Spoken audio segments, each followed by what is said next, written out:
Who is the true Babylon of Revelation 17 and 18? Down through church history, most Bible interpreters have thought that Babylon was some kind of code word for some other entity, like the Roman Empire, Roman Catholicism, apostate Christianity, or even the United States or Great Britain. However, just like Israel always refers to Israel in the Bible, so also Babylon always refers to Babylon. First, the book of Revelation is a grand central station into which all future Bible prophecy flows.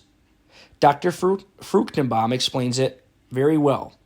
The Old Testament prophecies are scattered through the books of Moses and the various prophets and writings. It would have been impossible to develop these prophecies into any chronological sequence of events. The value of the book of Revelation is not that it provides new information, but rather that it takes the scattered Old Testament prophecies and puts them in chronological order so that the sequence of events can be determined. When you study what God says about Babylon in the book of Revelation, it is clear that those prophecies have not been fulfilled through past centuries. Therefore, there must be a fulfillment of these prophecies in future events as noted in Revelation. Revelation 17 and 18, which speak about Babylon, have many allusions to such Old Testament prophecies about Babylon, such as Isaiah 13 and 14, Jeremiah 50 and 51, and Zechariah 5. The only reasonable interpretation for a literal interpreter to reach is Babylon on the Euphrates.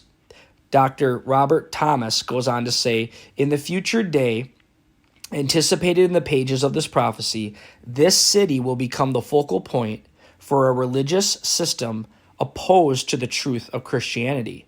The system will thrive for a time in gaining influence over the commercial and political entities of its time, until the beast and the 10 kings determine that it no longer has usefulness for their purpose. Then they will dismantle it. The Babylon of Revelation is literal, and therefore these prophecies about her will be fulfilled in the future. Preterists like Gary DeMar scoff at the prospects of a future rebuilt city of Babylon that plays a role in end times prophecy. Should we expect a reconstituted Babylon in the future based upon events described in the book of Revelation, asks DeMar. Is Revelation's Babylon the same as the Babylon of the Old Testament? Not at all. DeMar believes that those of us who see a correlation between current events and God's preparation for the coming tribulation period is newspaper exegesis. He says that we are reading the Bible through the lens of current events and contends that just the opposite is true.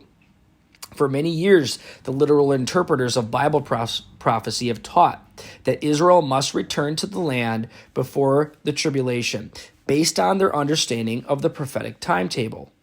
This has come to pass with the founding of the present state of Israel in 1948. They are back in the land and poised to fulfill their destiny when the tribulation begins. Those in the past, before 1948, did not believe this based on the newspapers that they read. Instead, they believed it because the Bible said so. It just so happened that God is bringing this to pass before a watching world as the newspapers chronicle current events. If this belief had been a function of newspaper exegesis, then we should not have begun proclaiming our view of a reconstructed Israel until that time. Instead, Bible students were proclaiming it as a future event for hundreds of years before it occurred. In the same way, Bible prophecy students have also taught for many years that there will be a revived Roman Empire and the need for a rebuilding of the city of Babylon, since these entities will play a specific role during the future time of Great Tribulation. Before Saddam Hussein rose to power, Charles Dyer completed his thesis in which he argued for a future rebuilding of Babylon. Well before his time, there was a developing of a loud chorus of Bible students who also contended that the Bible predicts a future rebuilding of the city of Babylon on the Euphrates River. So, a literal Babylon will play a role in the coming tribulation. It makes sense that the current war, or the past wars, rather, the past wars in Iraq, which we see today is a void in the Middle East, will be a fulfillment of Bible prophecy, where Babylon will be set up once again. It's 58 miles south of Baghdad, in which the Antichrist will set up his kingdom. And we also see that the UN has also had talks of moving their headquarters to modern-day Babylon. So is Babylon literal Babylon, much like Israel is literal Israel in the Bible? I think so.